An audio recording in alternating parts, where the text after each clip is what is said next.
এই মুহূর্তে ক্যান্সার রোগীদের চিকিৎসায় ঢাকায় কোনো সরকারি হাসপাতালে চালু নেই রেডিওথেরাপি মেশিন। মাত্র ৩টি হাসপাতালে রেডিওথেরাপি সংবলিত ক্যান্সার সেন্টার থাকলেও সেগুলোর সব মেশিন অকেজো হয়ে পড়ে রয়েছে সর্বনিম্ন ৫ বছর থেকে সর্বোচ্চ ১০ বছরেরও বেশি সময় ধরে।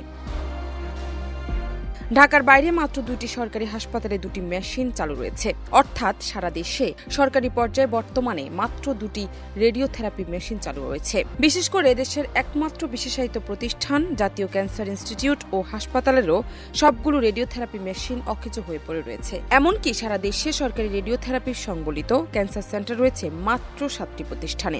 এর মধ্যে ঢাকায় ৩টি ও ঢাকার বাইরে ৪টি। কেউ না বুঝলেও আমরা আপনার প্রয়োজন বুঝি, আর তাই তো অত্যাধুনিক ফিচার সম্বলিত বিভিন্ন সাইজ আর কালারের ২৫০টিরও বেশি ডিজাইন অপশন নিয়ে ওয়ালটন স্মার্ট ফ্রিজ বোঝে আপনার প্রয়োজন। এই সুযোগে রেডিওথেরাপি চিকিৎসা এখন পুরোটাই বেসরকারি হাসপাতালের দখলে। বেসরকারি ১২টি হাসপাতালে রেডিওথেরাপি সংবলিত সেন্টার রয়েছে। এসব সেন্টারে রেডিওথেরাপি মেশিন রয়েছে ২১টি।